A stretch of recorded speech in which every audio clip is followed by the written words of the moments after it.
All views and opinions expressed in this podcast may lead to learning. All information provided is for educational and developmental purposes only and is not intended to be a substitute for a growth mindset. Before taking action, please consult your motivation.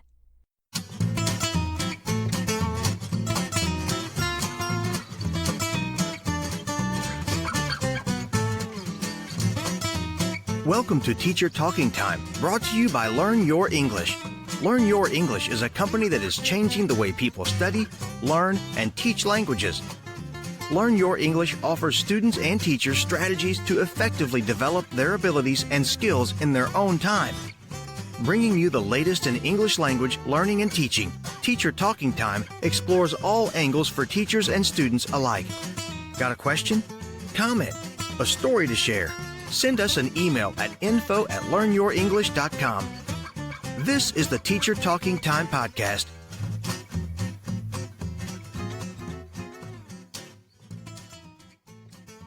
Hello, friends, teachers, educators. Welcome to the Teacher Talking Time podcast brought to you by Learn Your English. Today we have Brett Reynolds on the show. Brett got his start teaching English in Japan in 1992. In 2003, he moved to Humber College, where he currently teaches EAP and the TESOL program there. He was also editor of TESOL Ontario's Contact magazine from 2012 until this year. Brett has recently written an article for the ELT Journal on the comments section titled Against Teaching Collocations. Perhaps you might be interested in listening to this podcast if you don't like or if you are completely opposed to this idea that Brett is going to be suggesting. I am going to ask him lots of questions, and I really hope you guys enjoy the show.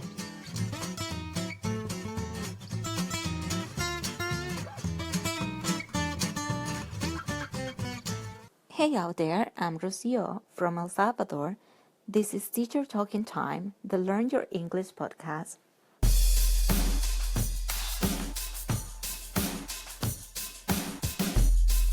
So I'm here with Brett Reynolds. Brett, huge thanks for coming on the show. Yeah, well, thanks for inviting me. Yeah, so Brett, you have recently written an article for the ELT Journal on the comments section, and the title was Against Teaching Collocations. Right. It's good to be against something.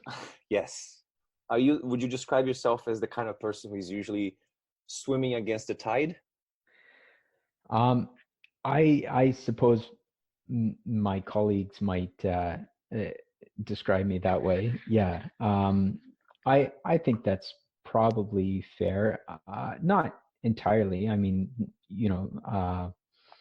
I'm not advocating all sorts of completely oddball ideas for teaching, but something like collocations that has been really coming along and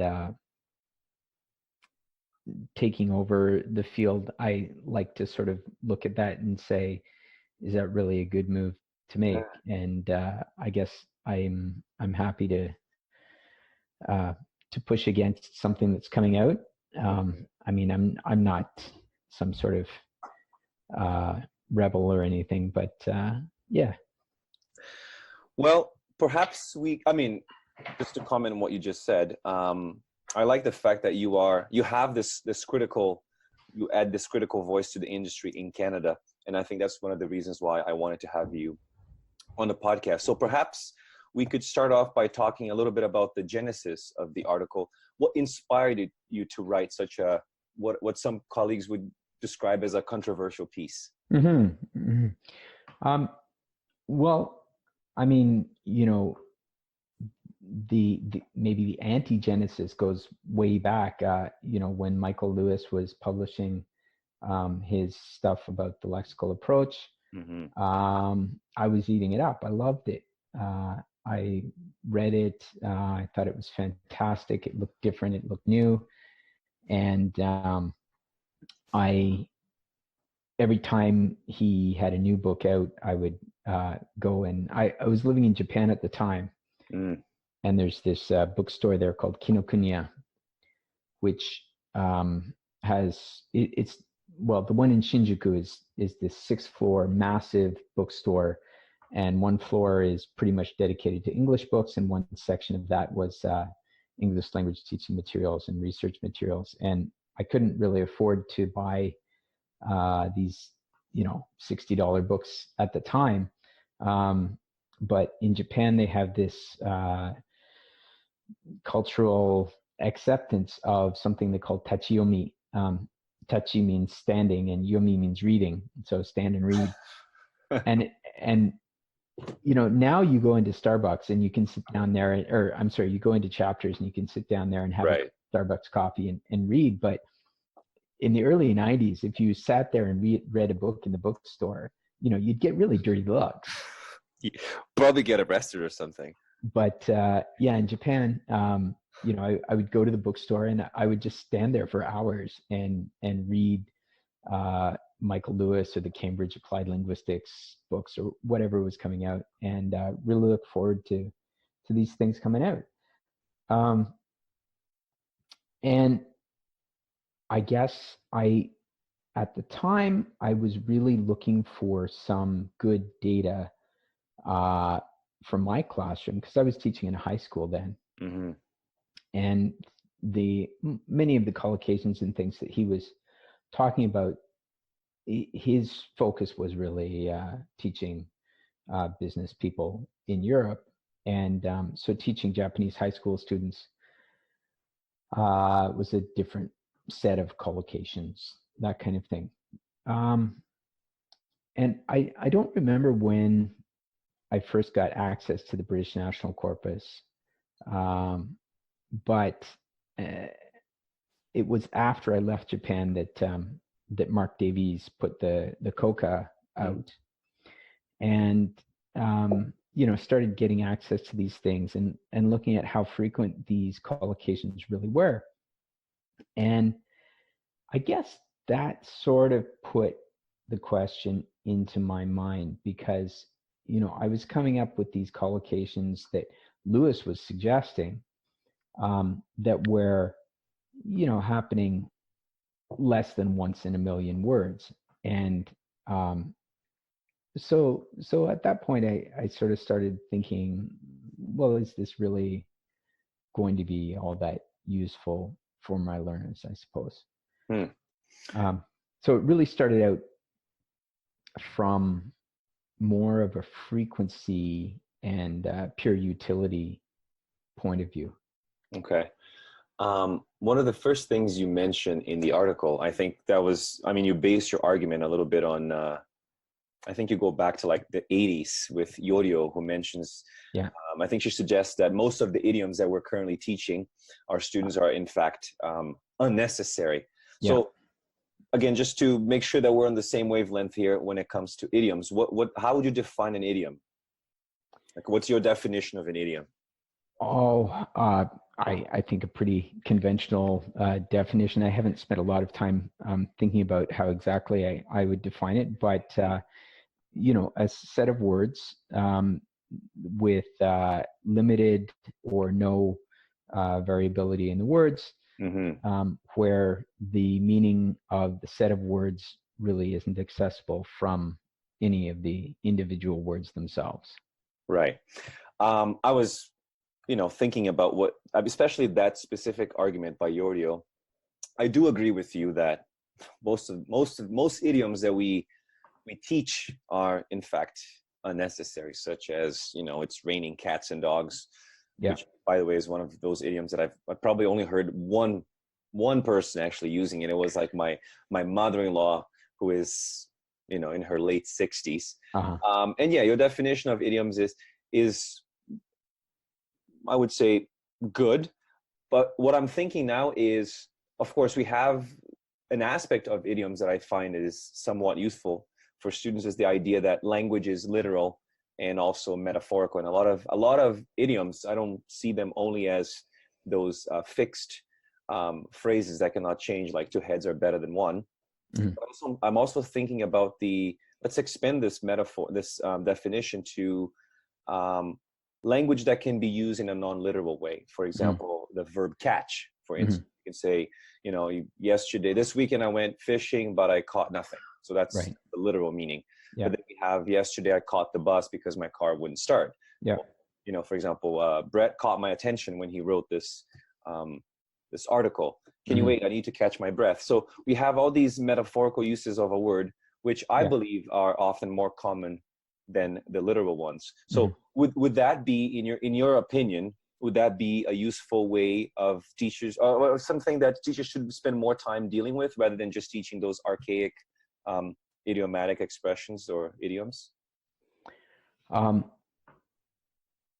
Yeah, I think metaphor is pretty central to language, and most of the words that we use today, I would guess, if you trace them back far enough, probably don't have the meanings they have now. And even some of the central meanings that we think of right now, probably at some point were metaphorical extensions of some other meaning. So I'm not sure exactly when to base a word and say, well, this is the actual meaning, and then how far away from that you get to say, well, this is the new metaphorical meaning. But certainly bringing students' attention to the idea of metaphor and how words can be extended metaphorically in their meaning. I think a lot of people, simply by virtue of speaking their first language, are pretty much aware of that. But if it doesn't occur to them to apply that same principle to the second language, and I think it generally does. I mean, I want to give students credit. Yeah. But where it doesn't, sure, bringing their attention to that, I think can be useful. So in your paper, basically in your article, you extend that the same claim that Yo-Yo made back in the 80s applies to collocations. Again, that we have this, I think you used the word increased interest in teaching and learning collocations is often the result of native speakerism. We're going to break that down into parts, but let's first of all talk a little bit about this increasing interest in teaching and learning collocations. Okay. Why do you think that is the case? Why? Because I've seen that in colleges and universities. I'm not going to mention places where I'm currently working, but I see that there is this overemphasis on teaching collocations, almost at the expense of actually teaching students how to actually acquire vocab. And most of the time what we're doing is we're just teaching collocations randomly, especially with EAP academic words, like from the academic word list. Yeah. So I want you to talk a little bit about that. I want you to comment on that.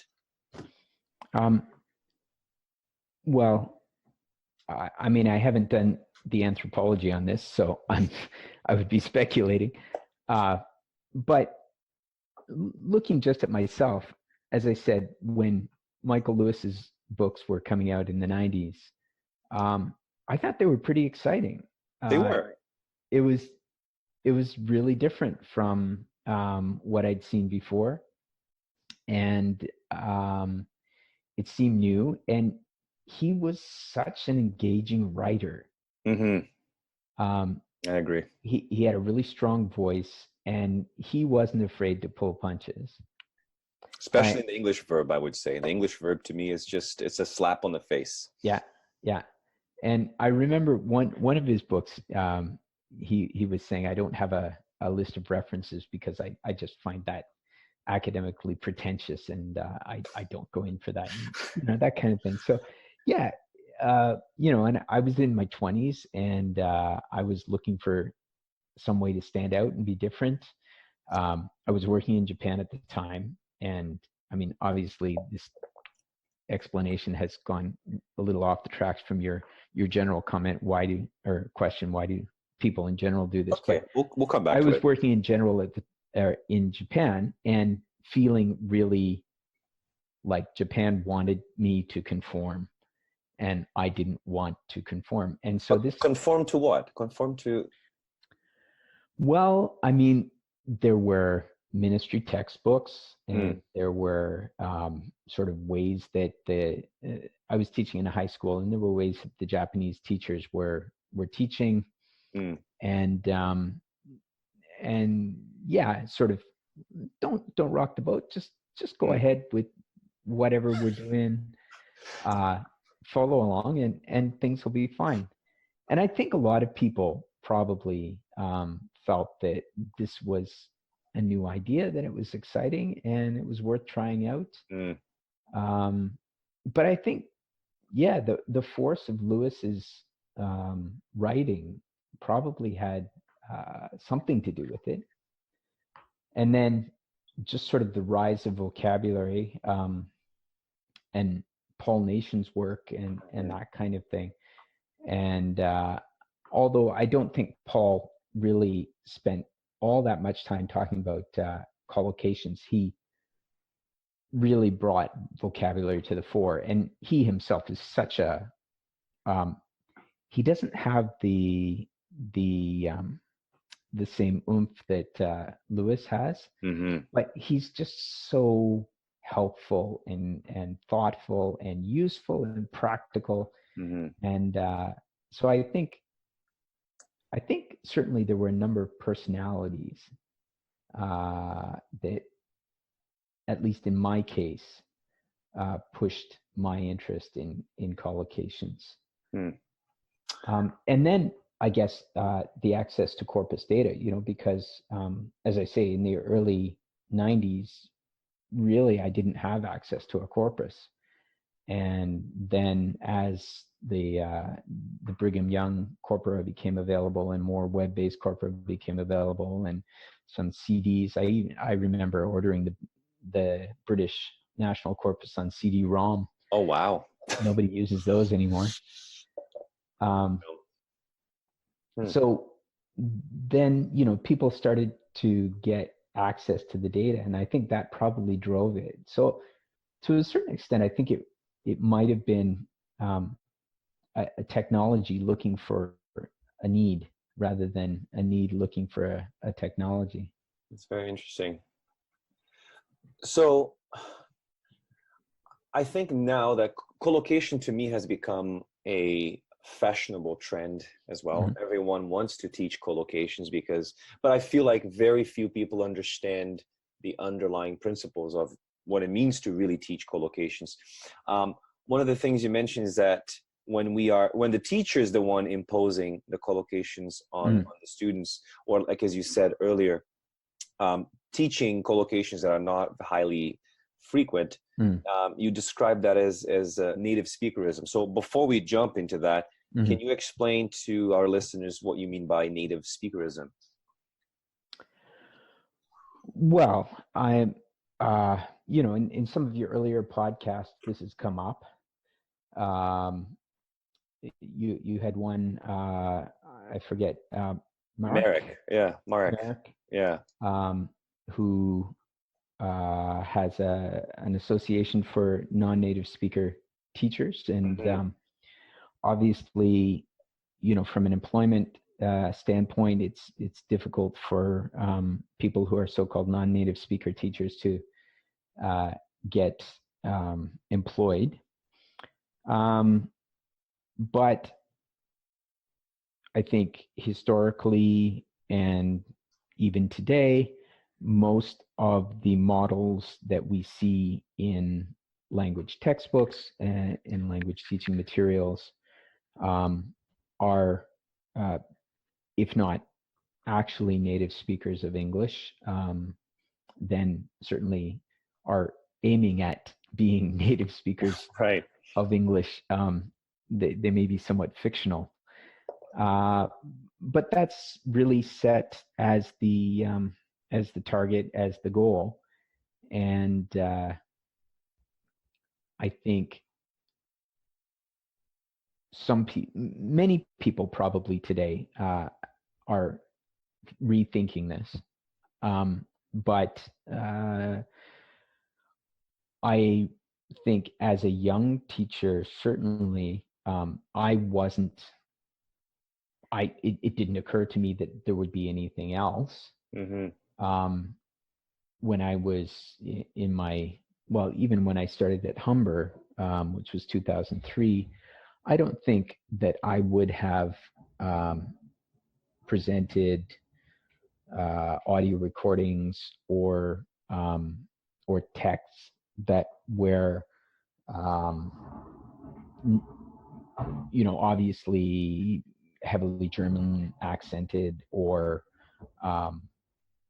had ways of texts that were written in ways that I wouldn't write them. I think I would have aimed for what I thought as accurate English. But as I started teaching teachers, and I guess, there's been a lot of change in the culture, and you see it with much more openness to LGBTQ people, and all sorts of things, especially in Canada, perhaps. The culture is changing, and we're trying to incorporate more and more people, and you start to think, well, why not these other speakers of English?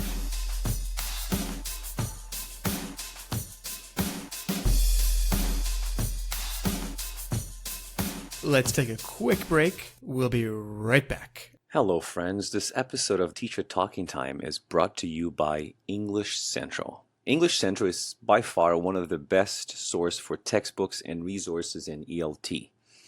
I don't know about you, but I've been going there for about 15 years. And whether you're an institution or instructor, they have a great selection for you, from business to general to academic English and even test prep. So if you're a teacher looking to develop, they have tons of great PD books as well, including two friends of ours who have been on this podcast, Mr. Marek Kikowiak with Teaching English as a Lingua Franca, and Neil McCutcheon, who released Activities for Task-Based Learning.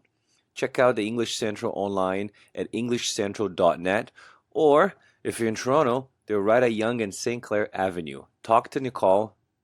She'll be more than happy to chat with you. Now, let's go back to the show. What's up, everyone? My name is Johan, and I'm from Vietnam. You're listening to the Teacher Talking Time, the Learn Your English podcast.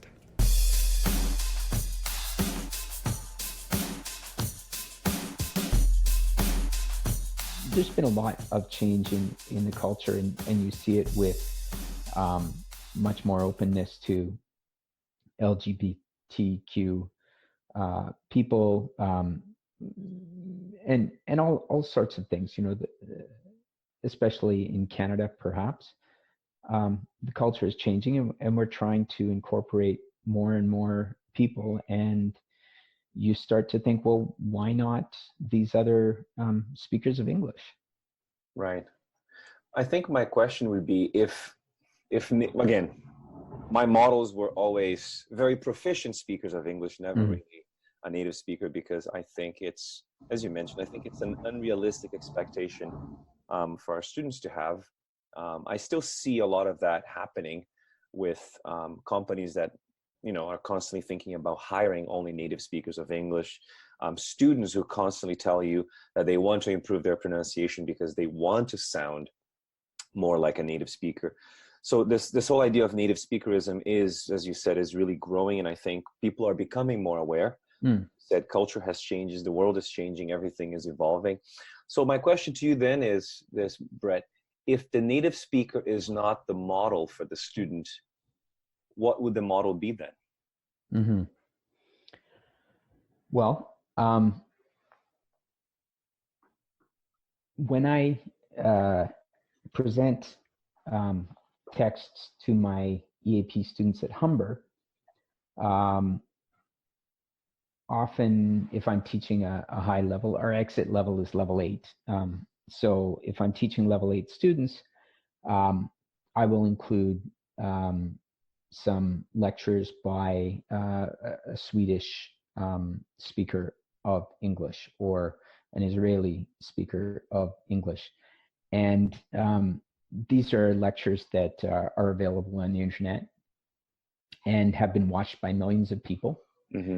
And so, just that fact that these are interesting enough to have been watched by that many people, I think gives them a level of value that would far exceed the value of, let's say, if I just spent 5 minutes recording my own self speaking nonsense, as a native speaker of English, that doesn't really give it value just because I'm that native speaker of English. So the model has to be, obviously, it's got to be something that is comfortably intelligible to users of English, hopefully around the world.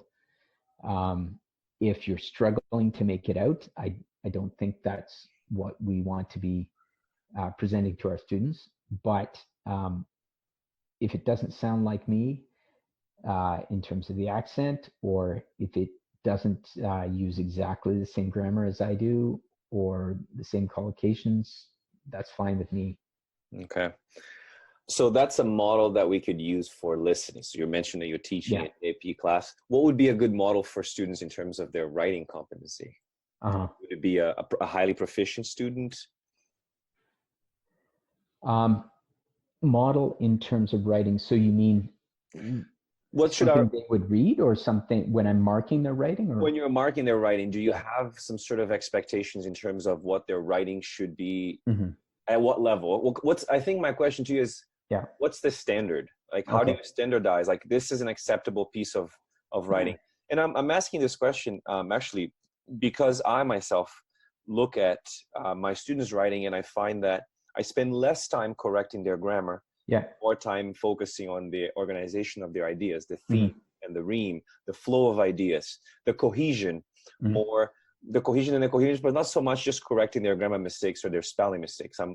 So I think that to me is my standard. So what is your standard? Like, what do you look for in a piece of academic writing? I don't remember, maybe about 7 years ago, Stephen Allen became the director of the English Language Center at Humber. And Stephen came with a very European perspective, and he wanted to align the Humber EAP program with the Common European Framework of Reference for Language. And this is also something that I had been quite interested in for many years. And so we spent one May-June period, which is in the colleges, sort of when we work on curriculum, trying to align our program with the Common European Framework for Reference, Framework of Language. CEFR, the Common European Framework. Yeah, just say CFR. It's easier for us. And as part of that, our grading rubric was sort of based on that as well. And it's the rubric has evolved over the years and moved closer and further from the CEFR, but largely that's what I'm looking for. And when you look at the descriptors that are there and the descriptors that we use, many of them are simply saying what you can do, and they're not saying things like so much you can use the present perfect. Not grammatical descriptors, you mean? Yeah. They're you can persuade somebody to do something, or you can describe in detail a scientific experiment or that kind of thing. And I think that is what I'm taking as my standard for writing. Okay. That's interesting. That's interesting because places where I have worked in the past, a lot of the time the descriptors are based on grammar. The student uses the passive, but nobody's actually looking at why the passive is being used. He used the past, check. Passive. He used the present perfect, check. And not looking at, can this writer persuade? Can this writer provide useful examples? Is he able to evaluate his assertions and things like that?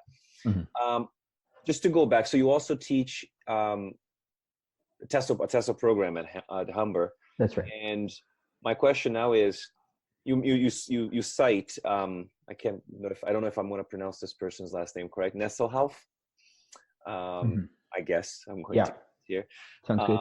And you mentioned I mean, this writer suggests that collocations are in fact a very important part of a native speaker's repertoire or competence, and they should be included in any foreign language or second language teaching. How do you approach that when teaching collocations in a TESOL program? What do you expect from your trainees in that kind of setting? So the course that I teach is Introduction to Language. Okay. So there's a methodology course and there is a pedagogical grammar course. And my course is a little more theoretical than those. And, you know, ideally we would be really making the links for our students between the courses. Perhaps we don't do that as well as we should.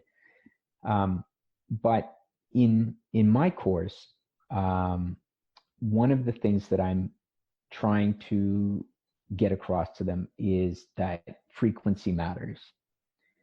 And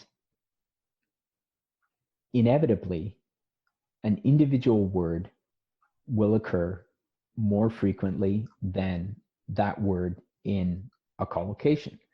You know, just mathematically, it's got to occur on its own more than it occurs with other words, unless it's only occurring with these other words. And typically, the frequency difference is orders of magnitude. You know, a word that's occurring, let's say, 2,000 times per million words on its own is occurring in the highest collocation maybe once per million words, or even less than that. Now, there will be people who say that word occurring on its own it doesn't occur on its own. Right. And when you were talking to Susan Hunt, you know, she was bringing up the point that meaning and form are not dissociable. Correct. Entirely. Yeah. So obviously, when a word occurs with another word, it's going to be much more predictable what the meaning of that word is going to be. But I think Nation makes a really good point in saying that most words have these core meanings.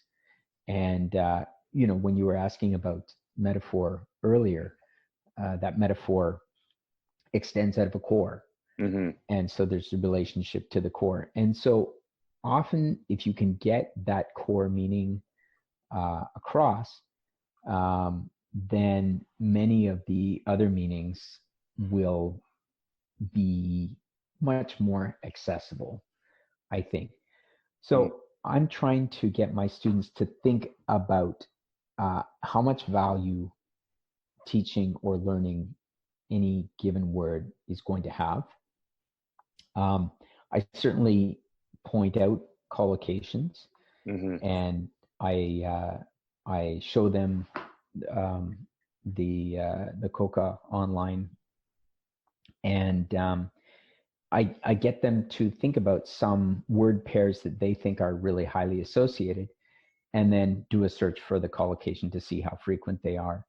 And everybody is shocked at how infrequent, or apparently, you know, based on the numbers that you see, how infrequent these things are. Does that answer the question? It does. What I'm thinking, we're not trying to say that collocations are not important. I think collocations are important. And I think the point, it does answer the question, but now I'm going to bring a counter argument here. Okay. So do you not agree that advanced learners have considerable problems producing language that is somewhat acceptable to an English standard? Let's say, for example, a student that says, I was even thinking about this example earlier today. Oh, if a student says our bodies are made of water versus a student who says our bodies are made up of water, with that, is that something that you consider a mistake, or is that something that you would correct? Would you point out as the difference between made of and made up of? Because the thing about collocations, Brett, is I agree with you in the sense that we have to look at frequency. There are collocations that we're just randomly teaching with even more obscure words. Yeah. In one of the EAP programs that I was teaching recently, we're teaching collocations with words that are highly infrequent. So we're teaching collocations with words that are not frequent. So the collocates with those words that are not frequent are even more vanishingly small. Yeah. Yes.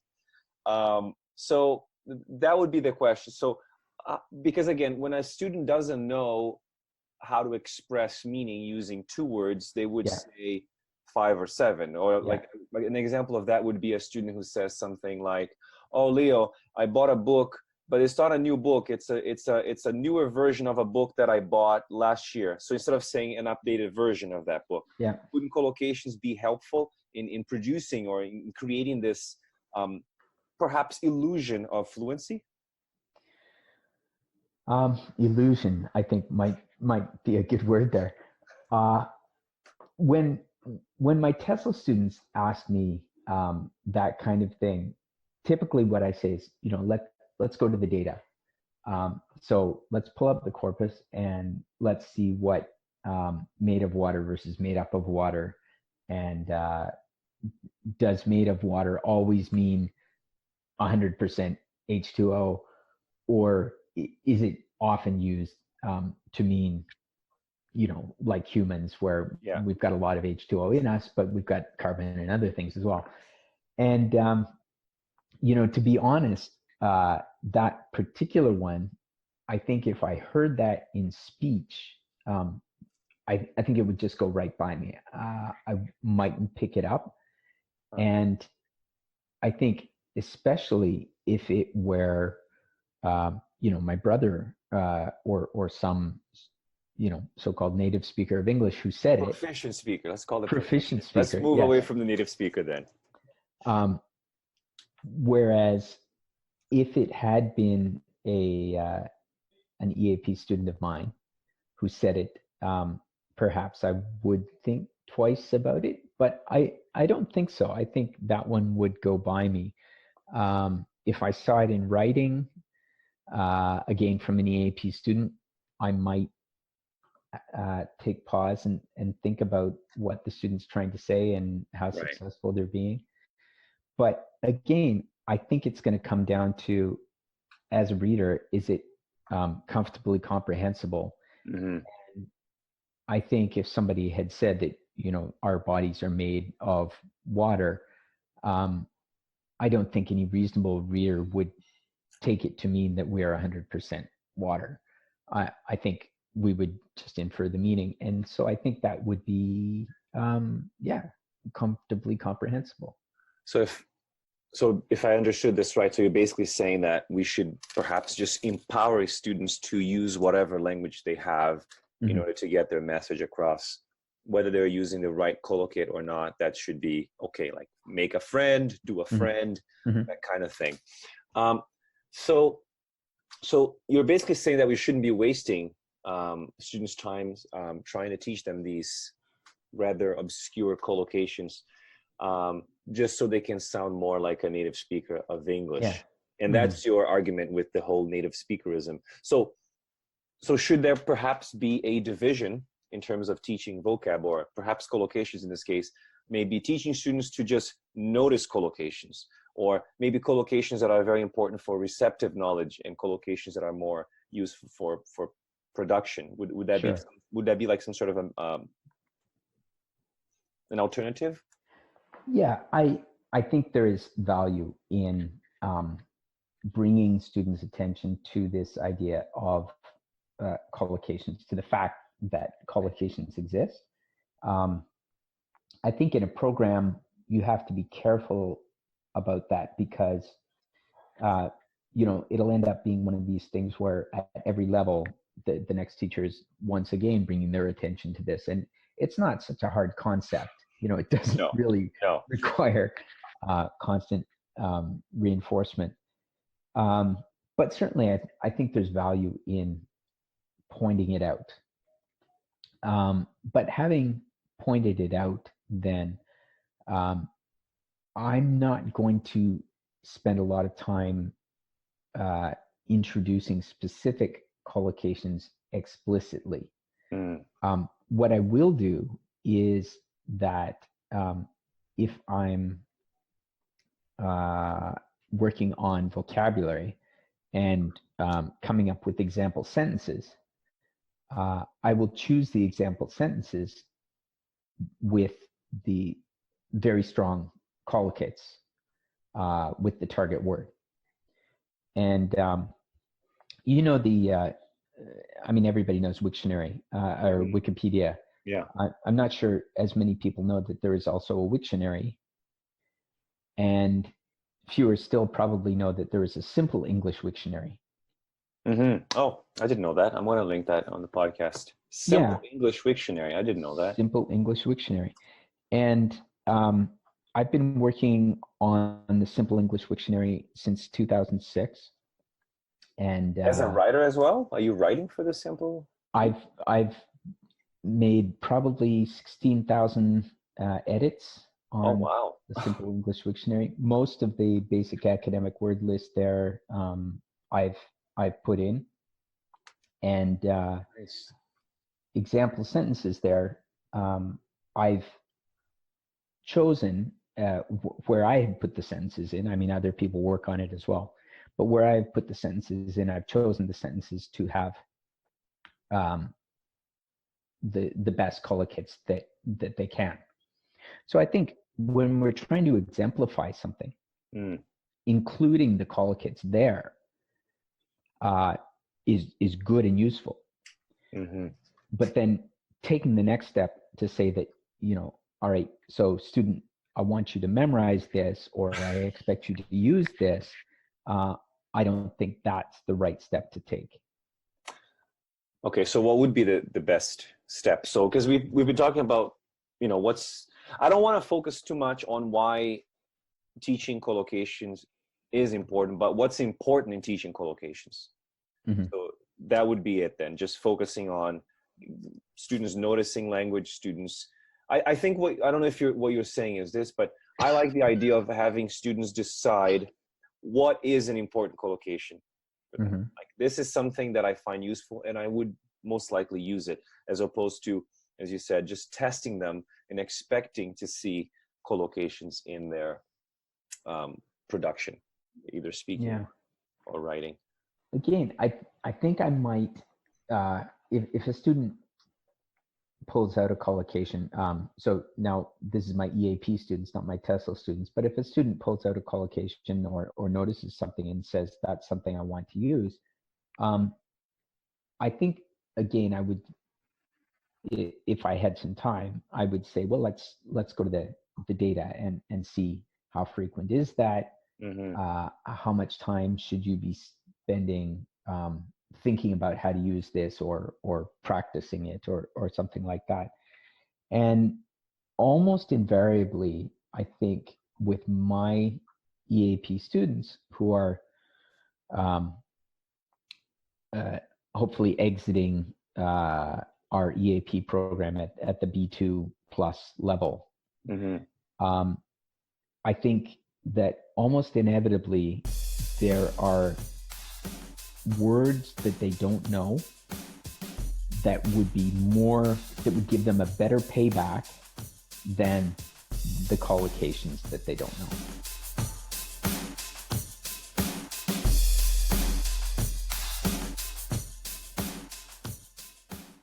Let's take a quick break. We'll be right back. Quality professional development is such an important part of the teaching industry, but it's surprisingly hard to come by. That's why I was so pleased to come across Learn Your English, a company providing online teacher education courses with a fresh perspective. My name is Erin, and I'm an English language teacher. After a decade in the classroom, I found myself teaching the same things in the same way. My learning seemed to have plateaued. I wanted to take charge of my learning, and I really like how the online Learn Your English courses don't prescribe anything. They motivate me to reflect on my teaching and propose tactics and ideas I hadn't considered. If you're a language teacher wanting to learn inside your busy schedule, I highly recommend their online courses on Thinkific. head on over to lyenetwork.thinkific.com. That's lyenetwork.thinkific.com. Take control of your education. You won't regret it. Hi, my name is Yasmin. I'm from Iran, and right now you're listening to Teacher Talking Time, the Learn Your English podcast.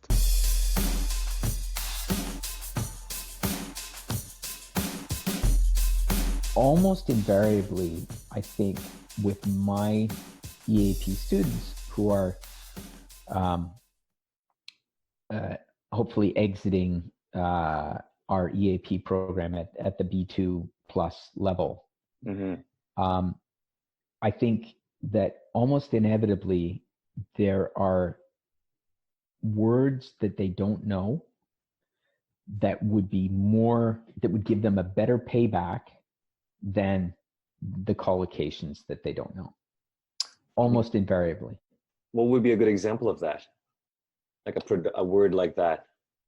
Well, I mean, even going through the academic word list, I have students, Spanish speakers who have really strong coverage of the academic word list. But I have Vietnamese speakers or Chinese speakers who are pretty patchy. Yeah. And,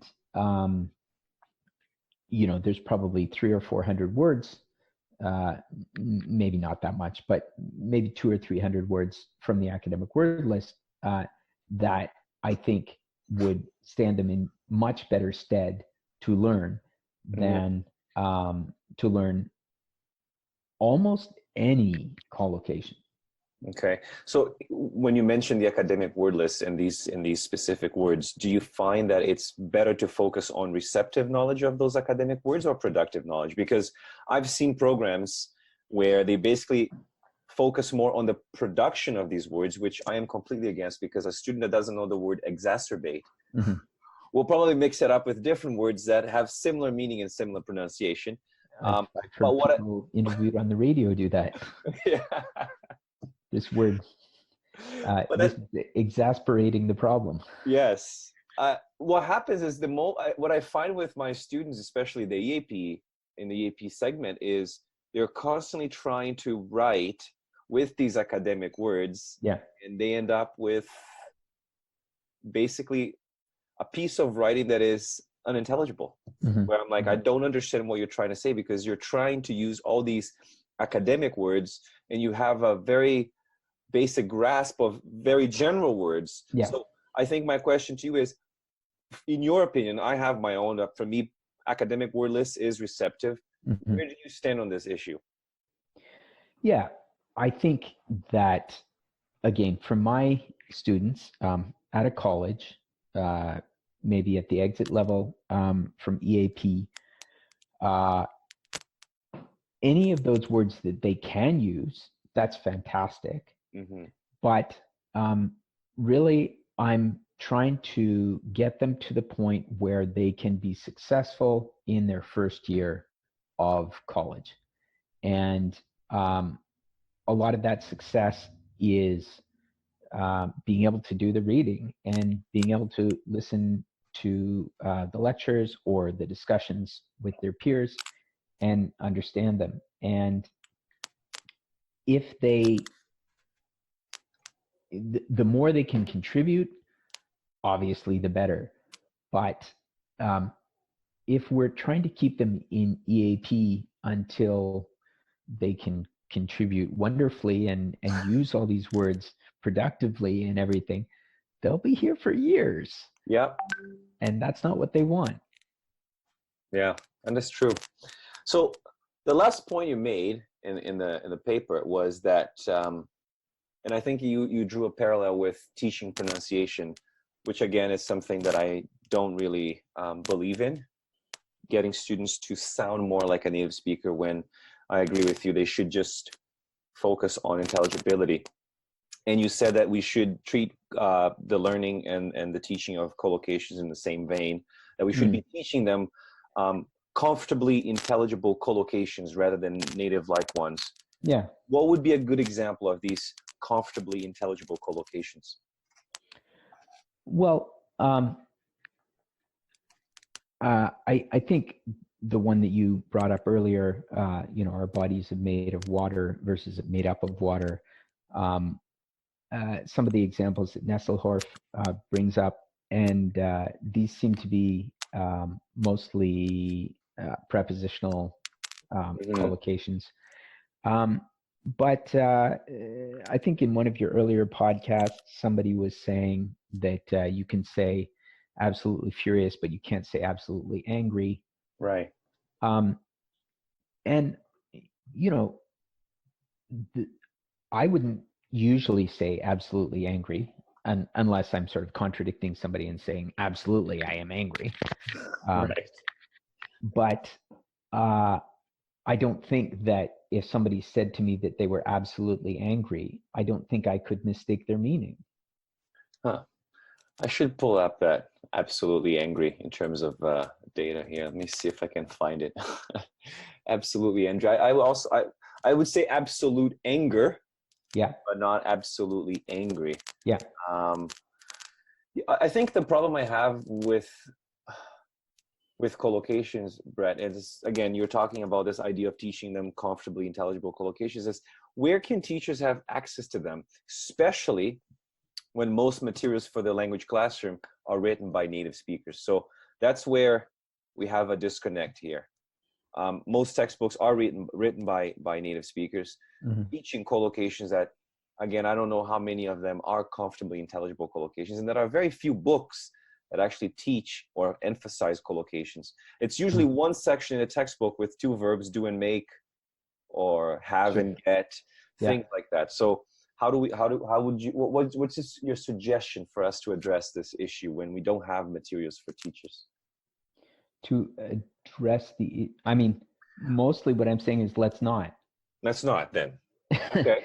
Let's not address it. But I mean, if you're trying to come up with something like, if you're teaching the idea of collocations for the first time, right, your students really have not thought about this before, I would certainly go to Mark Davies' Corpus of Contemporary American English and just put in a word and click the collocation link and see what comes up. And, I'll ask my students to suggest the words and even ask them to make some guesses about what words go together with those words.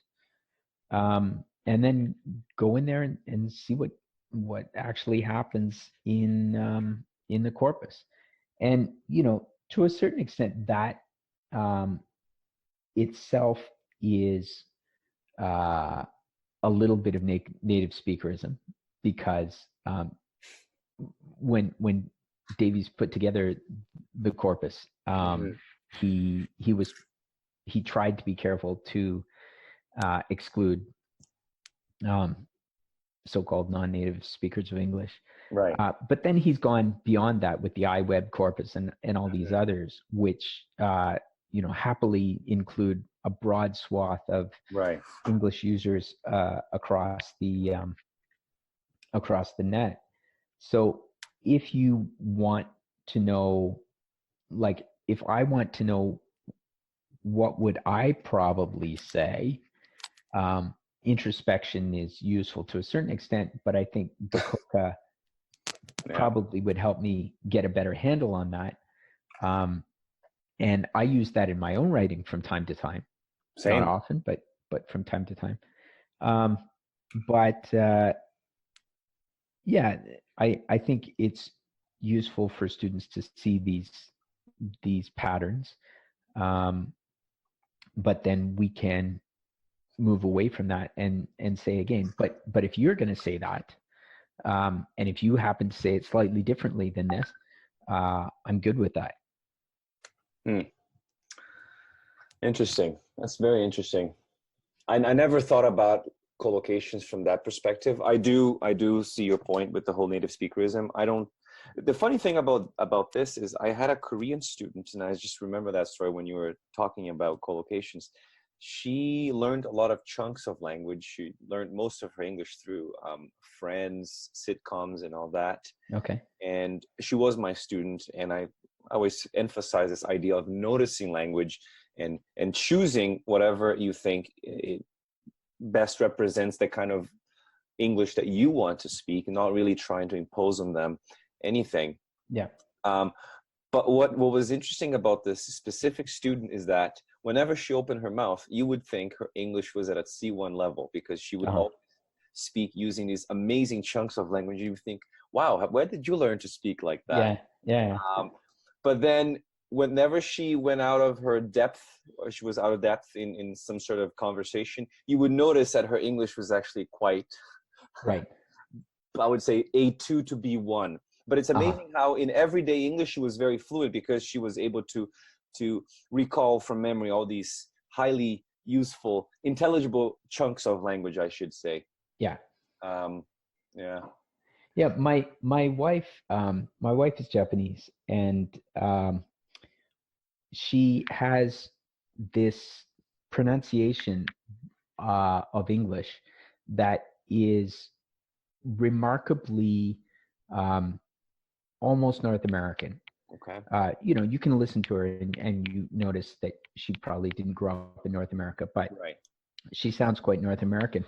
And so when we first met, she'd never lived abroad or anything, and her English level was perhaps, I don't know, a B2, something like that. But her pronunciation made her sound like she was quite proficient. Right. And this actually ran her into trouble a number of times, where people would just assume that she was following along and would just be carrying along, and she was completely lost. And and how did she improve her pronunciation? How did she get to that level of intelligibility? That's a mystery. I don't know. She she lived in Japan. She took language courses. I think she was just I don't want to take anything away from her. She worked very hard, I'm sure, but it was before I met her. And yeah. Because I find that, especially with teaching pronunciation, I haven't really seen a student that has improved their pronunciation from doing minimal pairs in the classroom, or just focusing on one sound. I find that there are more effective techniques that could perhaps bring up your pronunciation to a more intelligible level, which again should be the aim in the classroom, especially with students. You just have to be intelligible. And that's something that I usually tell my students. But it's interesting, this whole idea of teaching intelligible collocations. I wonder, this is the other question I was going to ask you, is there a corpus, I haven't actually looked into this, but is there a corpus of non-native speakers? Yeah. Sylvie, what's her name? In Louvain. Yes. She has a corpus of non-native English speaker writing. Okay. I think Flowerdew, when he was at Hong Kong, used to have a corpus. I don't know if he's there anymore. But yeah, there are certainly a number of corpora of of student writing. I don't know of any specifically spoken corpora. I just found one here. It's the ETS corpus of non-native written English, and there are a few other ones that are mostly written English. But yeah, you're right. I also haven't really come across any that is mostly spoken English. Nothing. Not many. I think the Michigan corpus is probably the only one that I use for spoken English. Well, before we wrap up, I have a few rapid fire questions. These are questions that I like to ask guests. So my first question would be, what advice would you have given to your 30-year-old self, your younger teacher self? Oh, don't be such a jerk. Why is that? I mean, I guess probably I was really arrogant. Really? Really arrogant. I mean, as I said, I was living in Japan in my early 20s, and I was living in this so-called gaijin house, which is just sort of a rundown place for foreigners, cheap lodgings. And there were a lot of people who had been there for quite some time. And when I saw them there, I just thought, man, these people are losers. I'm going to learn Japanese so much faster than them. It's amazing. Oh my. And I'm going to be Teachers have a terrible ego. Sorry. Terrible. So don't be such a jerk. Oh, that would be good advice to a lot of people that I worked with. What are some bad recommendations that you often hear in our profession? Some bad recommendations. I don't, I guess I hear things that are, my feeling is that they're not particularly helpful. Things like focus on making things fun. Yes. And certainly don't focus on making things unfun. If things can be fun, that's fantastic. But the students are not here to have fun. At least I think most of my students are not. They're here to learn the language. And studying involves deliberate practice. And one of the things about deliberate practice is that it's just not fun. If you ask virtuoso violinists or great tennis players or whatever it is, these swimmers who get up at 4 o'clock in the morning and then dive into a cold pool and swim, I don't know how many kilometers back and forth. It's mind numbing. It's awful, but they do it because they've got a goal. And, there's fun parts of it, and achieving your goal can be fun. But the idea that every part of your lesson has to be fun, I think there are some people, maybe not many, maybe this is a straw man, but I think there are some people who buy into that, and I think that's bad advice.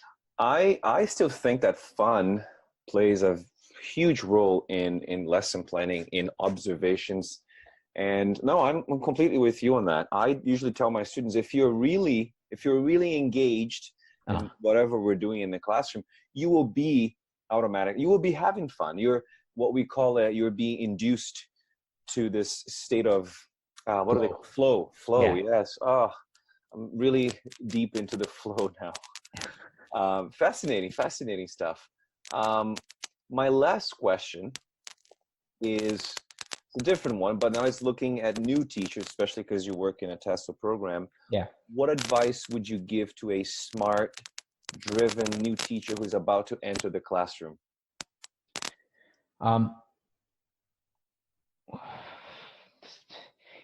It depends so much on the teacher. I mean, if the teacher had been me, again, don't be such a jerk. But if it's, I had a student teacher a few years ago who was originally from Jamaica, and she had moved to New York and spent some time there, and then came up, and she was doing her TESOL program with us.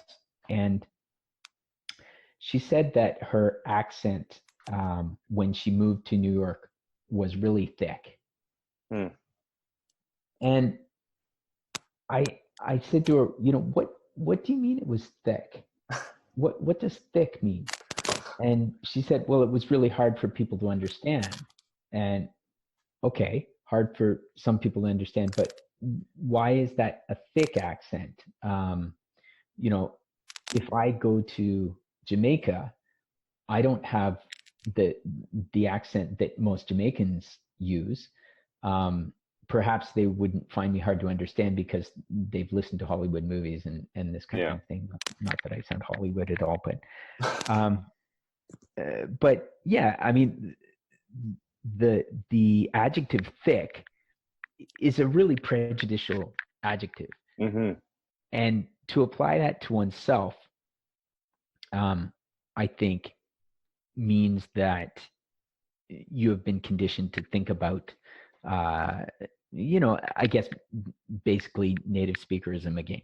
There are prestige ideal models. And so if you're a teacher coming in to the profession and your English doesn't fit into one of those prestige models, have some pride and just go for it and don't worry about it, because if you're being hired to teach this, almost certainly your employer thinks that you're qualified to teach it, and just trust in that and go with it. That's good. I'm going to use a comfortably intelligible collocation now to say that this is sound advice. Okay. Well, Brett, we're out of time. Okay. I wanted to thank you for coming on the show. I want to end with a quote by Confucius, which I think clearly illustrates what you were saying, this idea of fun. That I think he said that education is key to everything. And I think he was talking about flow when he said this. A person should be so deep in studying and learning that he forgets to eat. He is so full of joy in learning that he ignores all practical worries, and he's so busy acquiring knowledge that he doesn't even notice old age coming. I think that's a good way to end. I hope you're not implying that old age is coming for me, Leo. Well, it's coming for all of us. It's coming for all of us. Yeah. I've been suffering from a back pain all day today, but again, not focusing too much on the pain, focusing on the positives. Right. But anyway, Brett, thanks for your time. Okay, thank you. And that was great having you on the show. Thanks for the opportunity.